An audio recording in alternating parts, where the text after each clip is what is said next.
Welcome to my podcast, Today's Dream, Tomorrow's Reality. My name is Vicki Poole. I'm a life coach, health coach, and a hypnotist at the Enlightened Peach. And this podcast is all about embracing our mosaic life. And some of you may ask, what is a mosaic life? Well, it is recognizing that all the pieces of our life, the good, the bad, the indifferent, have all come together to make us who we are. Change any one thing and we are different. With that in mind, I invite you to embrace your perceived imperfections and celebrate who you are. This podcast is unedited and raw, just like life. I will be your host and we'll have special guests from time to time. As a matter of fact, I have a wonderful guest for you today. And if you have any ahas or questions, please leave a comment or a voice message. So now let's get started. So let me pull up her bio really quick. I'm super excited to have Miss Waheeda here. All right. Waheeda Deen is a Reiki master, a psychic medium in South Florida, offering healing services in, is it Davie? Davie? Yep. And online or by phone. She spent 20 years working with children and families of trauma and the foster care system and brings this experience into her healing Reiki practice, Metafix Wellness Center. She offers tarot readings, numerology readings, birth chart readings, and even dabbles in astrocartography. Astrocartography. Okay, you'll have to explain that one. She has been a trained Reiki professional for over 5 years and focuses on helping people find balance and alignment. She is also an Access Bars Facilitator, offering clarity through running bars and teaching others to release the judgment we place on ourselves, which restricts us in growth and decision making. At most, a session feels like a great massage. At best, your entire life will change. How does it get any better than that, right? Clients are seen live at local holistic office partners in healing located at 12525 Orange Drive, Davie, Florida, 33330. Oh, I love that. Healing sessions at bars and Reiki are available Tuesdays, Thursdays, and Saturdays. Tarot readings, numerology, and birth chart readings are open daily.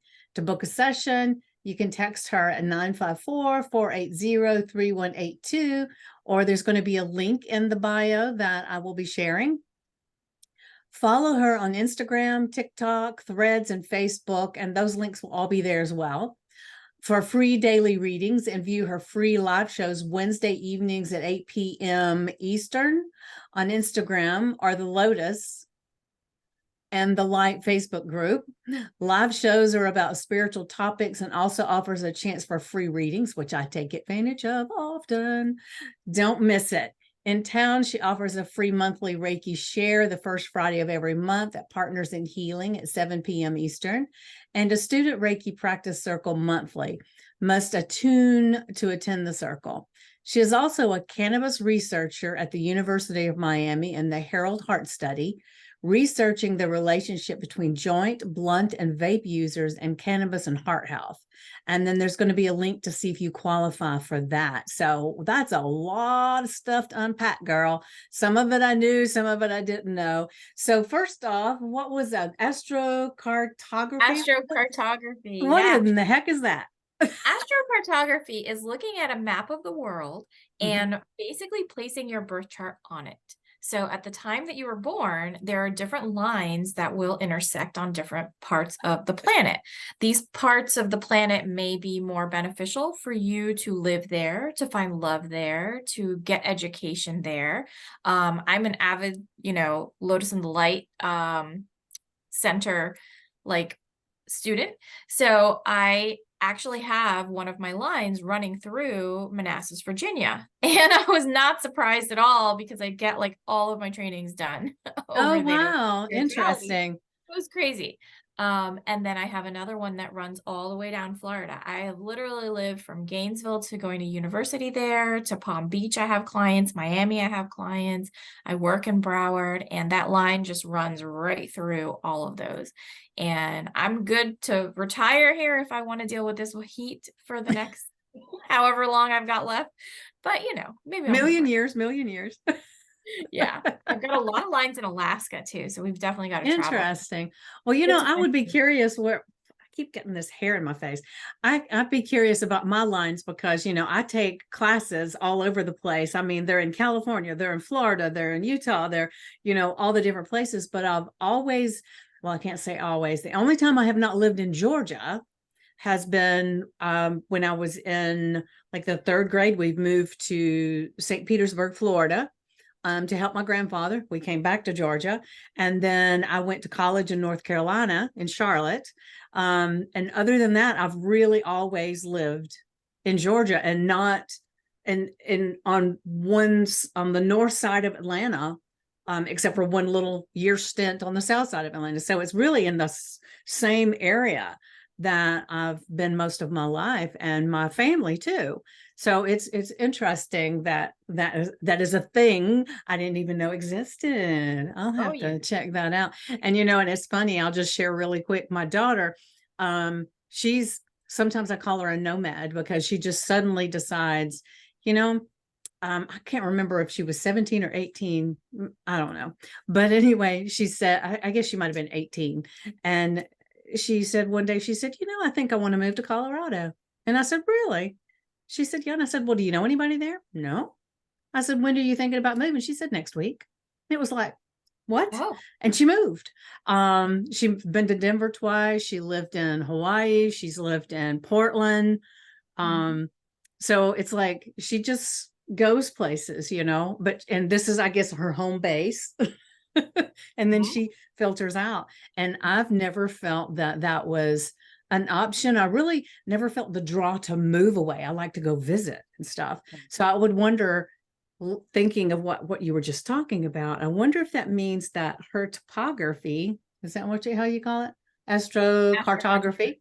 Yeah. If that has veins running in those different places. Is that what that would kind of mean? Yeah, so the lines run through different places, and there's some things that it has a lot to do with your planets and your alignment as well. Mm-hmm. And so there And are some she's a signs Gemini.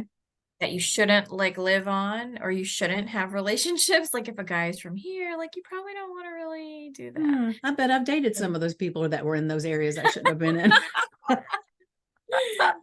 You know what I mean? Do. All right. So I got totally off topic with that, That's but it okay. was like as soon as we were, I couldn't pronounce it. I thought, well, what the heck is that? We need to talk about that.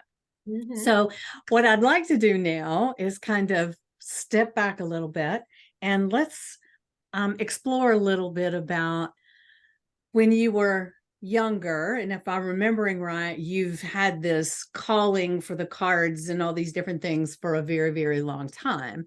And so I'd kind of like to, let's dive back into a place where it suddenly became apparent to you at whatever age that this was something that was different from other people. Oh, definitely. So I would say I had my awakening around my late 20s. Okay. I was taking some classes and I learned that I actually turned it off when I was a child.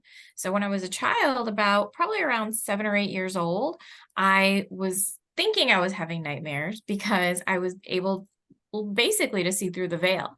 So I was able to see spirits and see things around me. And that really scared me, obviously, as a 7 or 8 year old. And I Yeah. didn't really have the family members who understood that that was something that was normal in our family, or normal in our lineage, because it is. And so I never really got asked the right questions, like, why are you crying? Why are you having these night terrors? Why are these So things what happening? did they say? They just thought that I woke up every night crying and I was having night terrors, because night terrors is a thing, when you're a kid. Mm-hmm. And I was telling them, what I saw, and they're like, "Oh no, that's not real. Like, just, Oh, it was just a dream. It wasn't real, that kind of thing. I yeah, think very that's what we all dismissive." say to little kids, though, to be I perfectly think so honest with you, too, you know? kids have an active imagination, but Yes, yes. mine was real. Yeah, yeah. So So, you said, so before you were started waking up with these terrors and everything, did you feel anything? And I know that's going back at a younger age where sometimes that's really hard to remember back to, mhm. but and as a young child, you might not even say to yourself, well, this is weird. Right. you know, I don't know. So, what are your thoughts I, about prior to that? I would say that I definitely had a pretty good psychic sense when I was a younger child. I Hmm. knew people that I was okay with. I knew people I wasn't okay with. I knew Meaning people you who, could feel their energy, whether it was good or yeah, bad. I Okay. could definitely sense if they were a good person or not a good person. And that even went to my classmates at school and parents and teachers who were involved in school, just kind of knowing like when a teacher really didn't like me that much and when I was pissing them off. And it just is something that I thought I didn't know when I was a child was different. I thought everyone felt that way. I thought Hmm. everyone could see those things the same way that I could. I didn't realize, most people just kind of walk around without any of that happening. Yeah, yeah. Yeah, that's interesting, because like I can say, it's like I had a conversation not too long ago with someone and we were talking about this kind of thing. And they said, well, all I know is what I know. So I just thought everybody had those experiences. And I guess we all feel that way when there's something that happens to us all the time. It's just normal. And we don't question and say, do you ever feel like this? For one thing, we don't want to bring attention to we feel this way in case they don't. Right. Because Right. we'll be ostracized, especially as a young child, right? Mm, absolutely. You had to be either right or wrong. There was no gray. That's right. That's right. And you had to be in the right place with the right people, or you were just, you weren't talked to, you were ostracized, all that Yep. stuff. Yeah. Yeah. So did you feel, since you had some of these experiences as you were getting a little bit older, I mean, especially before the 20s, at some Mhm. point you had, I would assume that you kind of start feeling like, maybe this is not something I want to talk about because I don't think anybody else is feeling these things. So it's interesting. When I was growing up, I didn't know that I was doing what I was doing. Hmm. So for me, when my friends would have problems and I would respond to them, I mean, I had a really tight knit group of best friends from like middle school onwards to high school. And I would just always say what they needed to hear. And I didn't know I was channeling messages at that age. And they would have these problems, and I would just basically spit out a solution, not realizing I was probably channeling that from their guides and my guides Hmm. and helping them heal in a way that they needed to. When I was older and we got together, probably, I don't know, 5 or 10 years after high school, they were like, no, you always knew what to say. And that was still even before I realized I was a psychic medium. Okay. Um, and so they're like, no, you always had the right thing to say, like all the time. Like you can just spit it out. It just comes out of you naturally whenever we have a problem. You know how to fix it and you know what to say. And I was like, really? Huh. I never realized. Well, hearing that, did it ever give you a feeling of, wow, I'm so excited that I was able to do that? Or did you have any apprehensions with, I'm glad I said the right thing because I really didn't know what the hell I was doing? What were your kind of thoughts? That's a great question. I always felt like I knew what I was saying was the Okay. right. I was even a peer counselor in middle school, Mm-hmm. and in high school. I was in tons of different leadership roles. So I was always advising people, helping people. I always thought I would actually become a therapist when I got older, but I didn't want to just be restricted to therapy. I didn't want to listen to people's problems all day, which is funny because as a psychic medium, I do listen to your problems, but I help you with your Yeah, problems. yeah. I don't Well, just listen to I them. can say becoming a psychologist and that kind of thing is a very daunting thing because you are Oh, so held tightly in these mhm. constraints of what you can say, what you can't say, and it's nice to be able to do these kinds of things away from that so that you can let your intuition be your guide and know how to help people. Exactly, exactly. Yeah, yeah. So that's great. So I'm looking here at your thing here. So, what is an Access Bars Facilitator? And I know we talked about this the other day, but just for the sake of our listeners or our Sure. watchers, kind of tell me a little bit about what that is. Sure. So I received training in order to run your bars. Access Bars was founded by Gary Douglas and Dane here, and they are from good old Texas. And they have essentially created a format where there is energy points that are on the sides of your head that we can run energy through. So when you first have a session, I'll open up your energy, allow your energy to flow up and down and through you, and kind of connect this circuit in a way. There's no music, there's no essential oils. It is not like Reiki at all. It is a down and dirty, let's get to business kind of thing. So a lot of times people will feel stuck. And when you feel stuck, it's probably because you can't make a decision, and there's probably an underlying cause of why you can't make that decision. So I will get you on my table. I'll start with your base bars and defragment a lot of the things and that you think should be. A lot of times we're fed so much information all day long, we have these judgments that build up. I have to look like this as a psychic. I have to do these things as a medium. You don't. You can make and do whatever you want to create. And that's the point of Access, is to access the energy and it's almost like a manifestation in a way. Anything that you want and you desire, you can have. And this allows you to feel clear, to feel light, to feel free, and to really dig down deep of how you feel about things and bring that to you.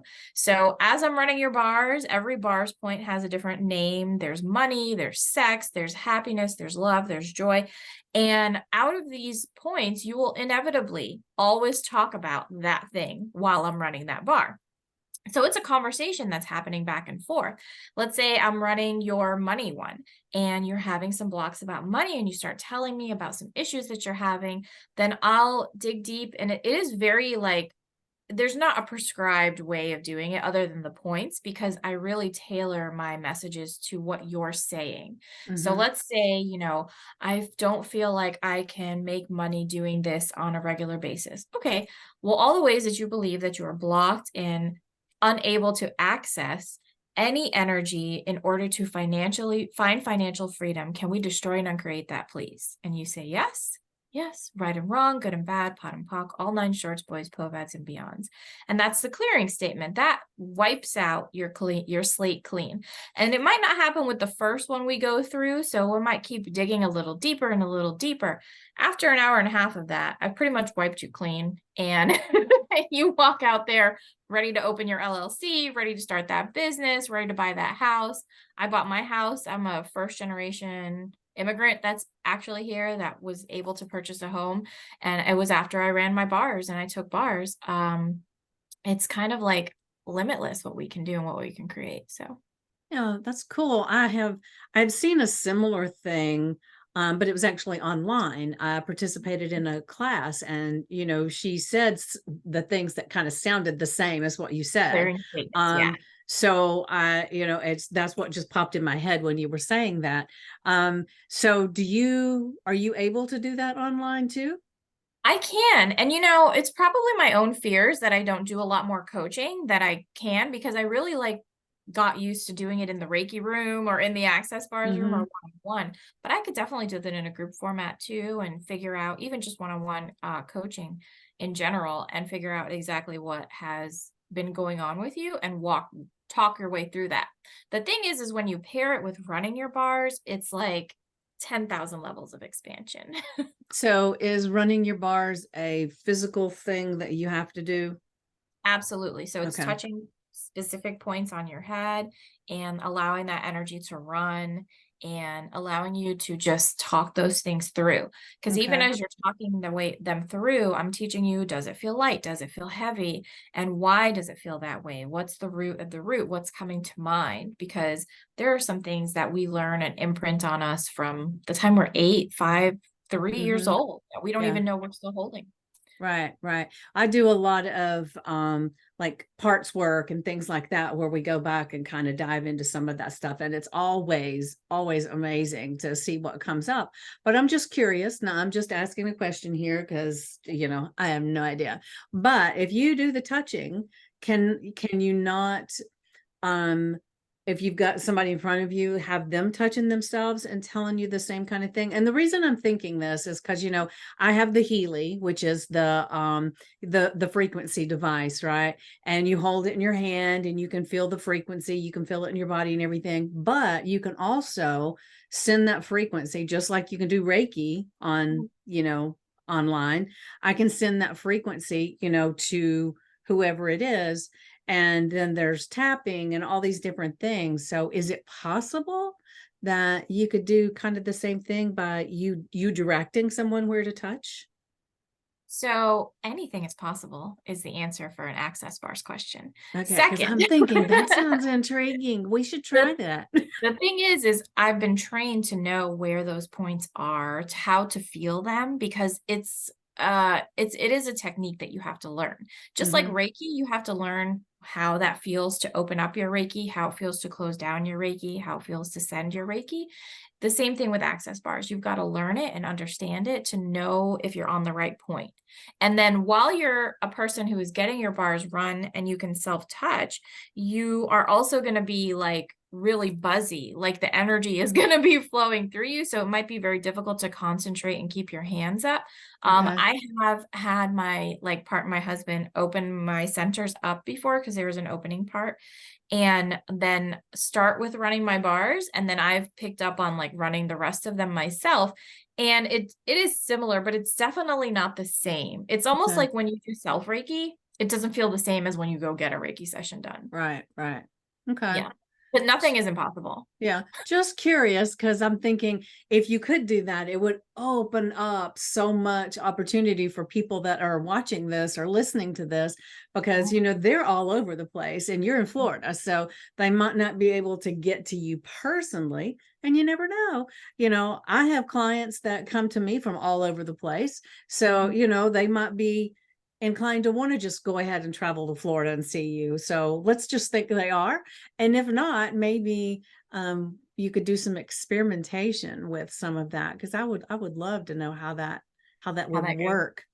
Well, one good thing about Access is it's accessconsciousness.com, which I could have put in my bio, but there you You can still find can. local access. Thank you. You can find a local Access Bars facilitator near you. So there are facilitators everywhere, but I won't say everywhere, because I do have someone that goes on my live sometimes and we can't find anybody in Alabama. Like I guess there's no access out there. We need to write to Dane Literally. and let him know. So, and I am actually working on becoming a trained Access Bar facilitator. Well, it would be trainer. So once I can do that, if you have 4 or 5 people together, I'll fly anywhere and train you guys. And you guys Okay. can do group shares, and you guys Cool, can. cool. So, all right, for everybody that's listening, you can kind of keep in touch with Waheeda, and you can get a group of friends together and have her come to you. Now that sounds amazeballs, I will say. Definitely. Very, very cool. All right. So let's get back to when you were in your 20s. You said that that's when you had your full awakening, right? Mm-hmm. And So so kind of walk us around, what did that feel like? What was that? And it may be some other people may see, when you're talking about it, they may say, oh, that's what happened to me, and I didn't know what it was. yeah. I think Mhm. we have so many times we have something that goes on with us and we just think, oh, it was my imagination, or whatever, and then we hear somebody else, and then all of a sudden we have this epiphany about, wow, the same thing was going on in my life and I didn't know it. Definitely. I felt that way a lot too with some of the people that I follow. So I was about 28 years old. I had had my first child and I was working in the foster care system. I was the person who was actually training foster parents and training adoptive parents and supporting them. So as a supportive role, I had a liaison who was also a foster parent, and she had just received terrible news. A girl that she had had since birth in her home was being sent back home to a relative she barely knew.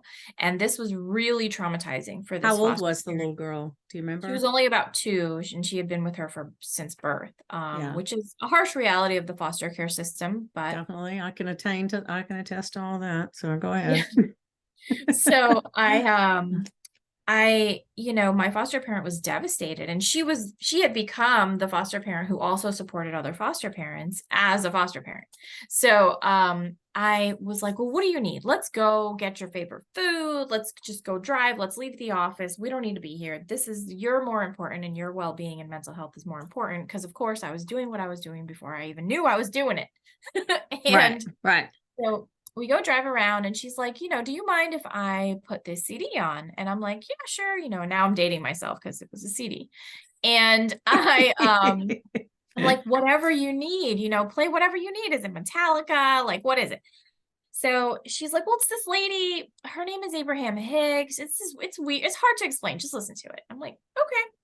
So she starts talking. And of course, Esther Hicks starts channeling Abraham. And I'm like, instantly, literally, it's like something awoken in me. It was almost like this jolt, like I needed a part of my soul that needed to just remember. And I started listening, and it made so much sense. Everything she was saying made so much sense. I got super quiet, and my foster parent was like, are you okay? Like checking on me. And I was like, yeah, I'm really okay, actually. This is awesome. What is this? What is this happening right now on the radio? And she's like, oh, well, she channels, information from her, essentially what is her spirit team. And she answers questions, and usually you can find a lot of insight in the way that she speaks and the language that she uses, because it's so uplifting and it's always filled with joy. And Abraham, as we all probably know, if you haven't listened to Abraham Hicks, definitely listen to Abraham Hicks on YouTube. It will change the direction of your entire day. Right. Let Have you alone ever seen her in person? No, she is coming to Fort Lauderdale in October. I've So been excited. I've been 3 times, and You I have, and she's been in Atlanta. And just let me share real quick. One of the things, I had been following her for a long time, and so I was so excited to go to this session. And so there's a ton of people in there, and she's nowhere to be found. There's a podium sitting up front and everything, and all of a sudden she walks out, and she's talking to everybody. She has this little a little video thing she puts up, and she's just as sweet as she can be. So when she says she's going to channel Abraham, she walks behind the podium, and it's just to have a thing to hold, right? And she's standing there, and as soon as she starts channeling, I could feel the hairs on my arms stand up, and the energy just coming. It was almost like it from my toes. It was coming up all the way up, and like when it got to the top of my head, it was like I could feel this. It was almost like this vibrating feeling of the air. It was amazing. Wow. And then when she came out from behind the podium, when Abraham was there, and she started calling people and all, it was like that sensation wasn't unpleasant. It was great. It's not like it was an unpleasant experience, but it continued until she took a break and walked out. And then all of a sudden it was like, it's gone. Then when she came back, got behind the podium, Abraham came back again. Amazing. And I was just blown away. So it was like after that, it was like I gotta see her again. I have never been one of the people that got pulled up into the hot seat. But every time somebody is asking the same question that I was thinking, now if I get called up, I'm going to ask this. So it's amazing. But let's get back to you. Okay. I'm excited now. Imagine how large her aura must go in order to fill up an auditorium like that. That's insane. I love it so much. Yeah. It was amazing. All right. So you were talking to your friend in the car. So after Abraham, I learned about how to manifest. And so manifestation and what that actually is and how that actually works. And I had just had my first child, and my second, actually, I think I probably had both of my children. So they're only a year apart. And we lived in Gainesville for quite a while, where I met my husband, and we really needed some support. So my goal was to move back to South Florida so my sisters could be close to my kids, they could have their aunts and I could have some babysitters and just some help in life in general. Bonus. Plus I love it down here. I love the energy, Gainesville is a different kind of vibe. So, I wasn't also able to keep advancing in my career, probably because Spirit was trying to send me back down here. And so I wrote on a business card and put it in my wallet because we still had wallets back then too. I still have one today. So, well, good. I am guilty of just using my phone now. So, I wrote on the card, I will move to South Florida and make $50,000 a year. And I'll get that job. And that was my manifestation because it had to be clean, it had to be clear, it had to be direct. And every day I looked at that business card because every day, for the most part, I went in my wallet. And within probably about a month or two, I got a call from one of our best friends who was working at the local child welfare agency down here. And they were hiring for literally my dream job. I had worked in child welfare for so long and I really wanted to be a development manager. I don't know what it was. I just wanted it. And I was really good at marketing. I was really good at planning events and I just wanted to do it. And he called and said, they're hiring for a fundraiser, a development manager down here. I can get you an interview. And I was like, do it. Let's do it. So I have the interview. I come down here, literally child in tow with me, dropped my child off to my sisters, went to the interview. The interview was amazing. It was just perfect. I met a really great mentor who was a part of my life for quite a long time. And of course, when she was like, it's only $50,000, is that enough? And I'm like, yes, that's enough. I'm only making 30 something here in Gainesville in the country. Like, it's fine. That's great. I can live off of it. Not realizing South Florida lifestyle and what that was all about, but it's okay. Yeah, We make that's all right.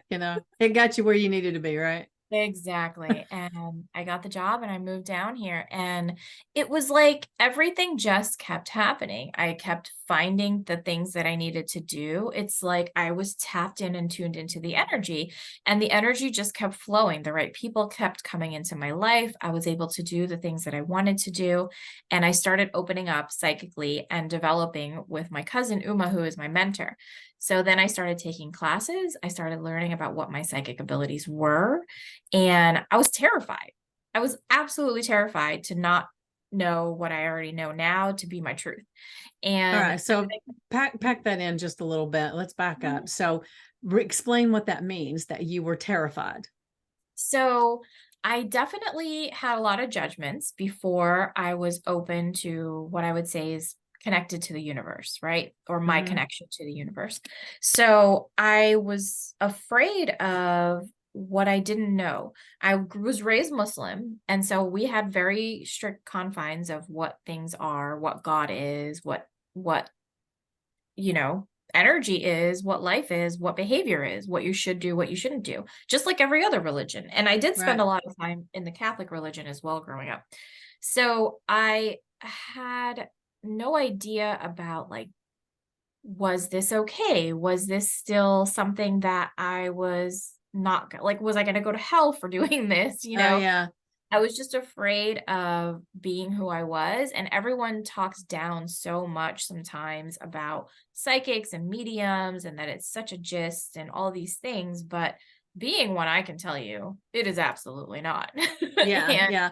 It's kind of like that. Probably comes from however many years and lifetimes back where they burned witches at the stake, because, that is brought down from generation to generation to generation. So if you even had the ability to tell what plants would help for something, a lot of times they looked at you as a witch doctor and you could be burned at the stake. And I'll share this really quick, and you may have heard this and I've shared it on another podcast before, but I'll go ahead and share it again. It's about how they've done these studies about how things go from generation to generation in a lineage. And they did this experiment with monkeys. And so they took these monkeys and they had them in this area, and they, monkeys love bananas, they love playing certain things, and they would let them just be.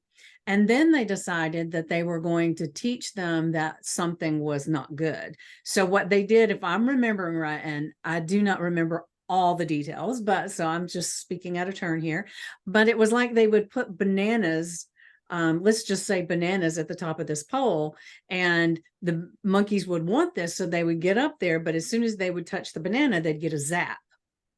And over time, they wouldn't go up the pole. But the interesting thing is, new monkeys would come in that had never experienced this, and they would know right away, don't go up that pole. And the other interesting thing was that these monkeys had babies. The babies knew not to go up that pole. And even the ones that had not been in the cage before when all of that was going on, they had babies that knew not to go to the pole.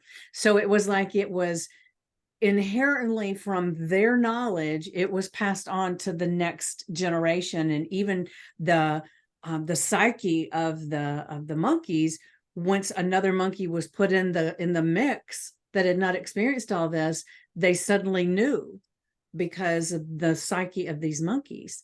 And that, when I heard this experiment, and it's a lot more in depth than that, but that's how I, remember the best way to tell it. And when I heard that the first time, I thought, well, that just makes so much sense. That the reason, you can have some things that are going on in your life that could have happened, a generation back or a generation back from there, that for some reason it was so strong in those people's lives that it's still part of you today, even though you weren't part of it. Yeah. Isn't that wild? Absolutely. I actually when I was doing my Access Bars class, Uma cleared us of having been burned at the stake. It was one of the clearings that she shared. And the shudder that went over my body was kind of insane. And I was like, wow, that was real. That really happened. And, because there's your heritage and your generational, but there's also your soul. Your soul's been here many, many, many times. And that's probably another episode. But we carry things within us and within our DNA and within our soul that I think hold truth. So you're definitely right. I think that I was afraid of what I didn't know and what I always thought had to be black and white. And I did not ever feel like I could live in the gray. I didn't even think I made decisions really in the gray. I was either right or I was wrong. And I'm a Virgo. So I was basically always right. Virgo too. I'm always right. and when I'm wrong, I'm still right. So exactly. 100%. So you're at this place where you're feeling all these feelings and you're a little bit scared. And I would kind of think from what you're sharing, everything is part of the fear could also have been, and just correct me if I'm wrong, of judgment from others from having these gifts, right? Absolutely. I worried a lot about what my family would think, what my husband would think. Even just what my friends would think, like, would my friends even get it? Would they think that it was just a bunch of, insane kind of stuff? And it's funny because I started even knowing like it was time to move into doing this because I was literally pulling tarot card readings at work. Like my coworkers were like, "Oh, you learned how to do this? Do you want to practice on me? Do you want to practice bringing in a spirit and like having me validate them?" And I'm like, "Yeah, let's go to the break room." Oh, that is so cool. Tell us more about that. I was like, you guys really want me to do this for you? Like, it was very interesting and it was really eye-opening, and it kind of made me feel a lot more comfortable with doing what I was doing. Validation. Definitely validate. And a Virgo, we're very earth, it's an earth sign, so we're very grounded, and we kind of, I might not see just in black and white anymore, but I do still appreciate a good validation. Yeah. I think most everybody does. I know I do. Yeah. So you started doing all this with your coworkers, right? Yeah. So then how did you branch out from there? So I actually had a coworker who was like, "Oh, we would start buying crystals and stuff together." And it was like, the gateway drug is crystals. Yeah. And we'd go to the crystal store, hang Yeah. out, Yeah. find some things. And I started listening to this really great podcast called Psychic Teachers. I still listen to them today. They're amazing. And I started learning a lot more about what was out there, started taking development classes. And then my coworker was like, "You should take Reiki with me." I had no idea what Reiki was. And this was where your psychic ability really kicks in, right? I didn't Mhm. know what it was.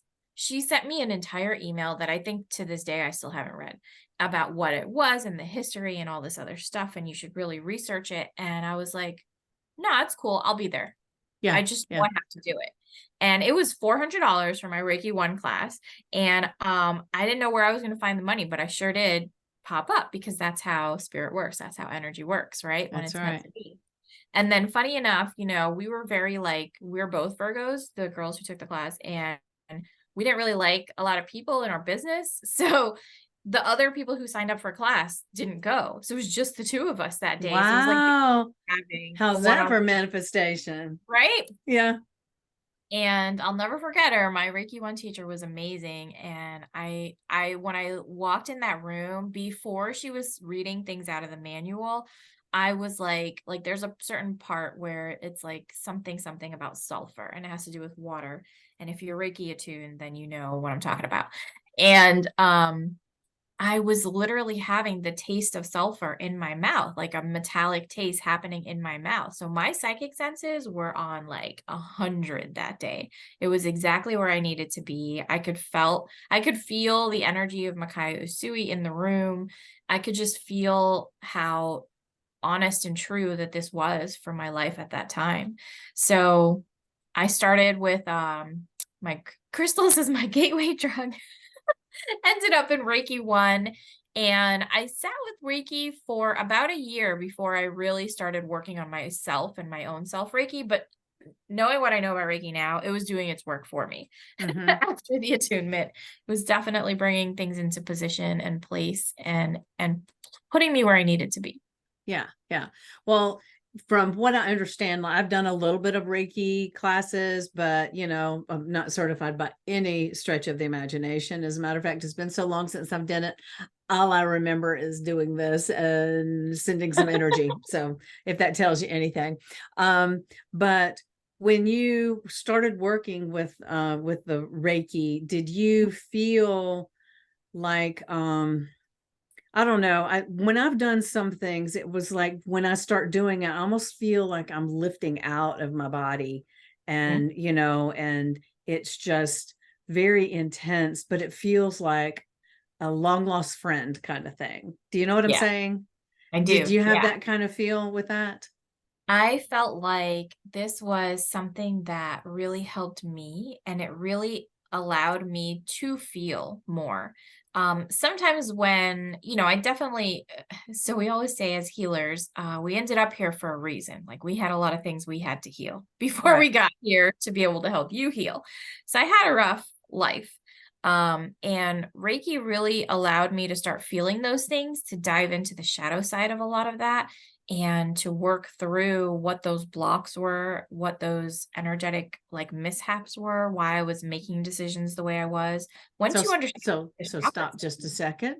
Mhm. So, one of my things I love to hear about is how something was really bad and it created the space for you to be here. Mhm. So go back, if you're open to it, go Uh-huh. back and kind of share a little bit about how you had this stuff that was going on and when you were young that created this shadow, so we can see a little bit more in depth of you coming to this amazing place. Is that Sure. okay to share?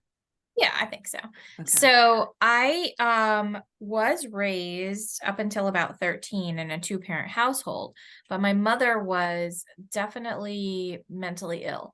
And I don't think in my culture, in the West Indian culture, mentally ill is a normal thing, just like in most African American Black cultures or any other kind of culture. It's not normal to go to a therapist, not normal to take medication for your ailments or anything like that. So, growing up, it was just something that as the older child, I was placed in a position to basically raise my younger sisters. They are 10 and 12 years apart from me. And my aunts will tell you now, I never thought you'd have kids. Like, never did I think an ounce that you would want to have kids because you raised your sisters. And that was kind of enough. So I was a kid raising children, and was placed in that position because my mother was just not really there mentally. Her and my father split up, and then my dad had to run a household, take care of children, and I felt like it was my responsibility. So I So picked were up you living with your mom or your dad? my dad. My dad got custody of us, Okay. and my mom was living with her mom. And she had definitely had a mental breakdown, I would say, as an adult now, as I am now. She definitely had a mental breakdown when I was a kid, and that happened. And she just kind of went into a deep depression. They later said different things like she was manic depressive and going through a lot of things, which I kind of think manic depression runs in our family too. But I also think being a psychic medium makes you have a lot more depression types of traits because you feel so much so deeply. If you're not managing your energy well, if you're not taught to manage your energy well, you can easily just lay in bed and be depressed for days, hands down. So coming from there, I was always forced to, or felt like I was always forced to put everybody else before me. It was Right. always like, what do my parents need? What does my mother need? My mom and dad are fighting. What do I have to do to make them not fight? And I felt like I had to be the one all the time. With my siblings, it was making sure they were fed, they were clothed, they had everything taken care of because my mom was just not mentally able to do it. And even when she was around, I think she did her best. And I had some years of being like a kid who was just playing like, her radio, laying on her bed, looking at the clouds go by, which were probably some of my fondest moments in life. And I I would say after the divorce, it became my responsibility. They became my responsibility, and my dad made it that way. My dad was like, if we're gonna move them down here, if you guys are gonna like separate from your mom and everything, like I need you to take care of them because I have to go to work. So it was also that like And how old were you at that time, did you say? 13, Okay. 13 years old.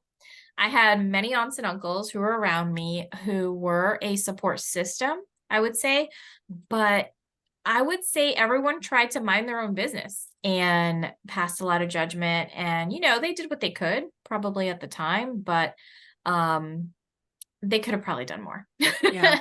So So, when you think back about that, mhm.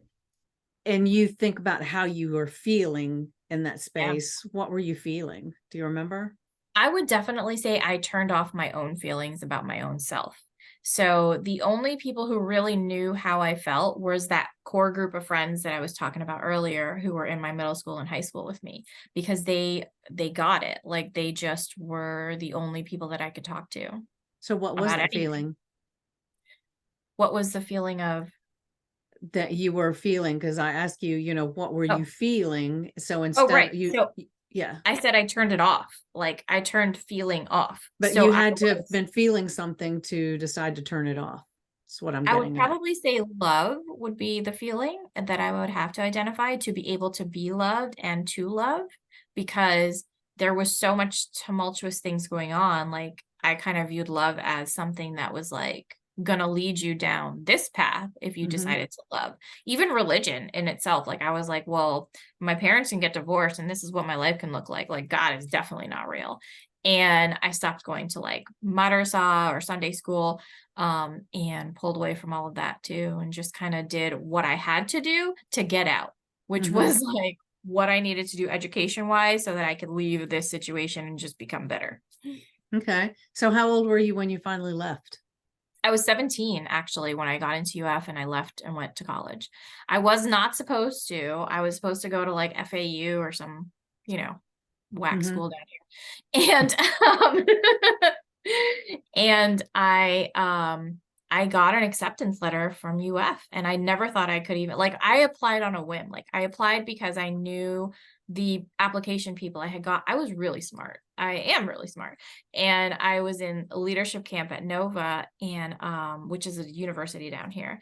And you had to be chosen to even go to this camp and different things like that. And I met one of the admissions coordinators, and she's like, well, what do you mean you're not applying? Like, why would you not apply? Like, you're literally, I had 5 leadership roles my senior year. I was like student government secretary, president of like 2 or 3 other clubs. Like, I was kind of the bomb. And I definitely didn't need a hall pass. Let's put it that way. Okay, got it. And I enjoyed it. I loved doing it. So I was like, I guess I will apply and just see what happens, whatever. And I was a poor, quote unquote, child too. So I could apply and not have to pay the fees and anything. So I just did it. And I was shocked that I got in. And that recruiter signed my letter. I still have it somewhere. Like, congratulations, love, Giovanni. Oh, And nice. yeah. So so when you decided to do that, did you, I know, because you said you were responsible for your siblings and all that stuff. So did you have any angst about that? Or were you just like, oh God, I gotta go? No, I was terrified and scared. I didn't know how like anything would get taken care of, who would take care of them. And that's kind of a trend that I still even feel like as I move job to job, like I feel so responsible for everything and everyone in my life, like all the time. Yeah, I'm the same way. And maybe it's a Virgo. I don't know. Yeah. And with them, I had this best friend when I was from middle school to like high school and some college. And he was like, you don't understand like what you did. Like, you got into the University of Florida. Everybody doesn't get in to the University of Florida. You have to be really smart to go there. And I was like, okay. So, and he's like, I just need you. He was like, emancipate her, Lincoln. I just need you to go. Just go. Be free. Live your life. Oh, that's too funny. Yeah. So I was like, all right, fine. I'll do it. I'm going to tell my dad I'm going to go. I got scholarships. I got everything paid for. I got a Kiwanis scholarship. I got a teaching scholarship because I was like the president of the teachers club. Never wanted to be. Well, I am a teacher, but I'm not like. You are just not a school teacher. Yeah. Yeah. Yeah, all of these things. And so everything was paid for, and my dad really couldn't say no. And I had to convince him because, I'm Indian, right? So I was like, well, no, they have the best business school in Florida. And so I'm going to go because I'm going to become an accountant. And he's like, okay, fine, and then you'll come back home and, take care of the kids and yada, yada, yada. Totally. 2 years later, changed my major to family, youth, and community sciences, which is essentially social work at the university, and minored in education, minored in youth. Lived probably my best life ever at UF. Like, those days are some of the best things ever in life. And I met my husband, and yeah, I mean, after I met him too, I was like, I'm not going home. Yeah. After you have that taste of freedom, you're like, why? No, yeah, it's hard to go back to constraints. And it's like people that have been entrepreneurs and having to go into a corporate environment after that, it's almost like the cage going, Oh my God. So it's amazing. That never happens. Yeah.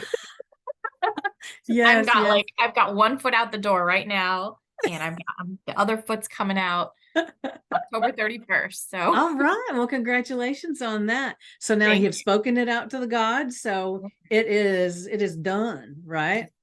It is done on the best day ever. Samhain, Halloween, whatever you want to call it. The Day of the Dead, the next day. It's the perfect time for letting it go. That's right.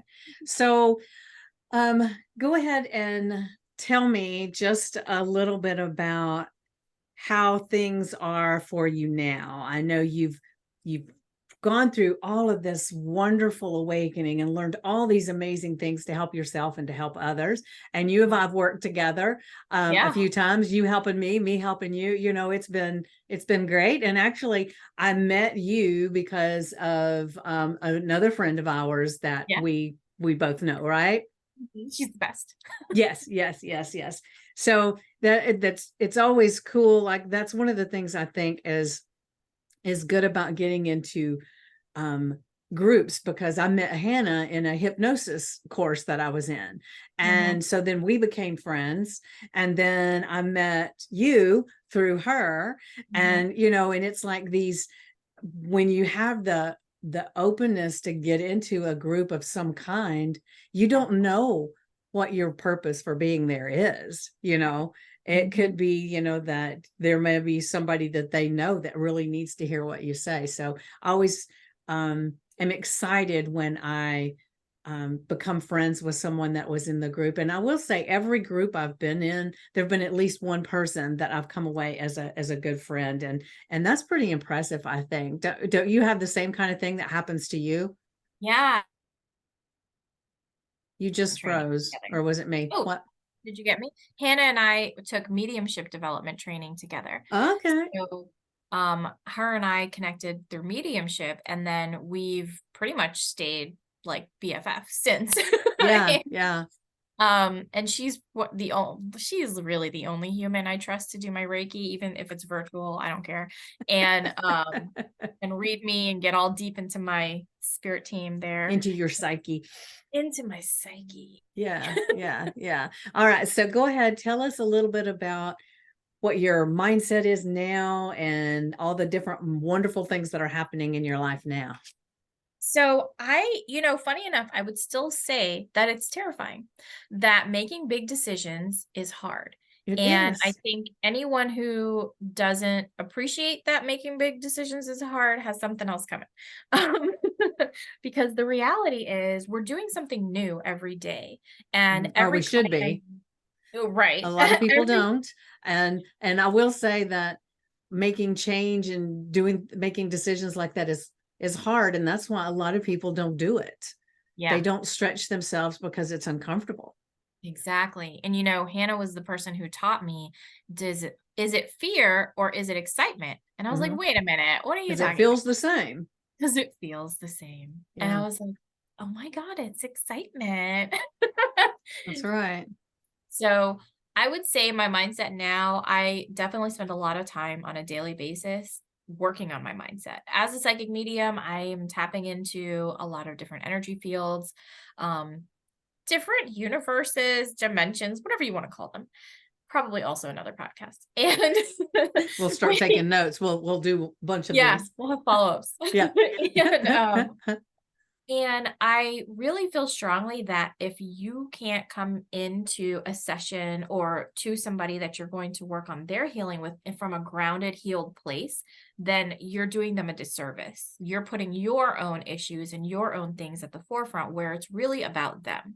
Right. And that's one of the hardest things I think we have to learn is to control our mindset, to not influence them based off of our judgments, but to channel the information that we need to with our spirit team. And how you do that is you build a relationship with your spirit team through meditation. As a medium, we blend our energy with our spirit team. So we're constantly able to know when they're here. Like mine have been here this entire podcast. It makes my eyes feel a little blurry, but I'm here. And, I know that they're here and supporting me in what I'm discussing and what I'm talking about and guiding it too. So I would say that's what I do for my mindset. I meditate daily. I do blend with my spirit team multiple times a week. I journal and I actually pull tarot. So the reason I have this filter on is because I have tarot cards everywhere right now and I haven't cleaned them up. So, so I pull tarot for myself on a daily basis and I see where I'm going, and what my day is going to look like and checking in with my energy. And, yeah. And I mean, there's a lot of other things I do for my mindset. How deep do you want me to go? Well, let me just ask you this real quick. When we're talking about your mindset and everything, so what are you what are you aspiring to right now that you're feeling this little bit of extra excitement about new adventures that you've got going on? What are those? So hot off the press, I am going to be doing tuning fork therapy this month. Okay. So I'm going to be learning how to do tuning fork therapy in the auric field and get into the nitty gritty because I didn't even know you were holding. Well, I kind of knew you were holding blocks and there's holes in your aura and things like that, but I just use Reiki for that. I didn't know tuning forks was able to help heal that as well. So I'm excited to add sound therapy to what I do because it's such a big part, even in my meditations. Like I use solfeggio sounds on a regular basis, on a daily basis. In my sessions, I'm using, videos on YouTube, but that sound component is a really big thing to do with your healing and with your energy. Mm-hmm. So I'm excited to bring that in. I recently last week at my Reiki share, I am a psychic medium. And now as a medium, we have the ability to channel your past loved ones. I specifically don't channel past loved ones as a reading option yet because I'm still developing. I'm probably 4 or 5 years into my development, and it can take up to 10 years to develop well as a medium where you can constantly do this as a business and your body is used to the fluctuation of energy. So, I had these new people come to my Reiki share and they were like, I literally said, I don't do channeling spirits. Okay. I'm very capable of it, but I don't do it as a service. So she's like, oh, can you read my cards, after Reiki share? I'm like, sure, no problem. So I was like, what is your question? And she's like, I want to know if my brother's okay. And I was like, my girl, your tarot cards are not going to tell you that. You need to tap in. And I just said I don't do that. So I was like, spirit led me here and brought me here to this situation for a reason. I understand boundaries, but I was very clear with her. And I said, like I said, that's not something I offer, but I will happily try to bring him in for you and see what I get. And we'll just see what happens. Right. So she said, okay, no problem. I channeled an entire message for her. I was very much aware and on point of her brother. Her brother had just passed 3 months ago, excuse me. And, she was just concerned about different things. So, he validated that it was him multiple times. And I brought messages through to where the next day she said, I have another friend who would like to blah, blah, blah. And I was like, you know what? Just come on. We'll try again and we'll see what happens. But I believe in balance and yin and yang. And so I still read her tarot cards and charged her for reading tarot cards because I was like, I'm not trying to mess with the energy balance here. That's right. That's right. But it pushed me to and the next day I did it again. And it was the same. The two people that came through were the two people she was interested in connecting with. And I was like, okay, listen, I'm hearing you guys, spirit team. I'm hearing the occurrences that are happening here. And I meditated on it. And if I did not hear the name Carlos the Medium several times in my meditation, when I trained with mediumship with Uma, Carlos was also co-training with him. And Carlos's way of training is very like practical. I would say he's like this is what is happening, like step by step. And it's very clear and I really understand it. And I love like his videos and how he explains things because I can really resonate with it in how I learn. Mm-hmm. And I was like, I looked on his website and I didn't see anything. And I was like, oh, whatever. He probably doesn't do it. And I was like, no, your guides were very clear. So I messaged him and was like, hey, do you happen to mentor people for mediumship? And he's like, yeah, I'll send you an email. I was like, what? Wow. So I'm going to start working on being developed a little bit deeper in my mediumship to be able to offer that. Because I don't have like UK Arthur Findlay money right now. So hopefully I'll build up to that and then go to the UK and train at Arthur Findlay as well. Or even Lisa Williams has a really great mediumship development program, but again, $5,000 in. Nice. So I'm super excited. And that's what I have on my horizon. For my business, I am working on trainings. So I kind of like secretly train is how I say it. So I'll have clients that will book me and say, or have conversations really, and Mhm. say, I really have no idea about this, that, and the other. And I'm like, just book a tarot session with me and we'll do coaching. And I will coach them through what they need to learn. And it's been the clairs lately. It's been the basics of like manifestation clairs and things like that. So I'm going to be working on developing my own training program so that I can offer trainings on a monthly basis or regular basis.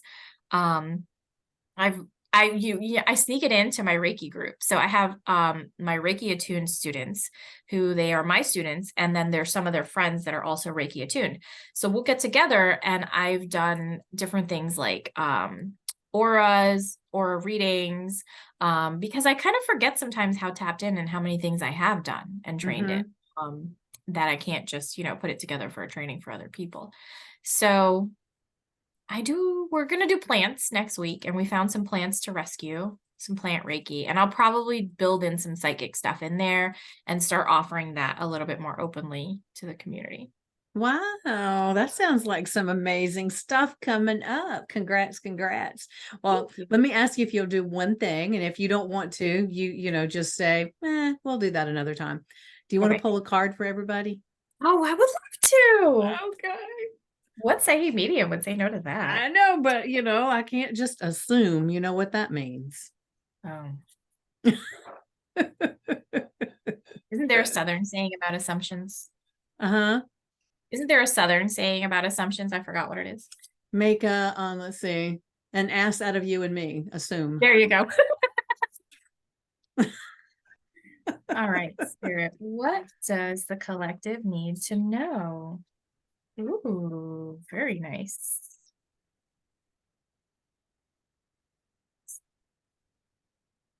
All right, so we have the Page of Swords to start out with, and that is you ready to cut through the bullshit. Excuse my French. Yeah. You're ready to stopping yourself from stopping you from allowing yourself to allow in the greatness. There is a lot of heaviness that you're carrying with the Ten of Swords. That's like feeling a lot of things on your plate, a lot of things that are happening at one time, and ignoring that those things are occurring, and just kind of pretending like, I don't have to deal with this. I can just leave it alone. Like I could easily think of 10 things right now that I have to get done that I'm not going to get done before I go to sleep, but it's okay because I'm going to eventually get it done eventually. It's that feeling of Mm-hmm. it just being too much and too overwhelming. But you have the Five of Pentacles in reverse. So whereas you would normally upright be thinking, I have these things and I'm not good enough. I'm not able to do these things in this way. You're walking past the power of knowing that you can reach out for help, right? So in reverse, the Five of Pentacles is telling us that you have that ability. You have that ability to call on those who can help you, who can mentor you, who can guide you, and allowing those things to come together for you so you can get back to that self, that baseline of cutting away the things that no longer serve you. If you're overwhelmed with all these things, just pick the things that you need to do and hone in on knowing that you are good enough. You are good enough to do what it is you want to do and what you're here for. And if that is not a summation of our podcast today, what? I know. I know. Well, thank you so much for that. You're Th- welcome. Thank you for the opportunity. Ah, wonderful. Well, like I said, I appreciate you being here so much. And I know all of the listeners and watchers do as well. And so, anybody that is watching this, please subscribe to the channel, like the channel, listen to it, share it out, because we really want to grow and offer a lot of people to see the guest and take part in whatever it is that they offer. And I will be um, on the descriptions and everything, I'll be putting all of your links on there so everybody can see your bio. And they'll be able to see the things about you. And I'll actually be putting some of my information on there as well. So anybody that would like to reach out and speak to me, you're more than welcome to do that. I'll have my email address there, which is just theenlightenedpeach@gmail.com. And then I am on Facebook and Instagram Facebook, it's just the Enlightened Peach, and on Instagram, it's the_enlightened_peach. And I'll share that in there too. So if somebody were to just be right now thinking, oh, I want to talk to her, and they don't want to wait till to look in the comments and get all the links, what is the best link for them to best way for them to get in touch with you? Definitely. You would want to text me. You can text me at 954-480-3182. I do have a day job, so I will reply eventually, but I usually reply right away. And I do sleep. So, people want to text you in the middle of the night. People actually need to sleep around here. No, but that is the 100% the best way to get me is to text me directly, or you can message me on Instagram at Metafix, Metafix 1111. So 4 ones. And I have a special for your guests. So whoever listens to the show whoever listens to the show and clicks on our website to book a session, and you type in the code word PEACH, PACH, you will receive 10% off of your reading or your healing service forever and ever and ever and ever and ever. Oh, wonderful.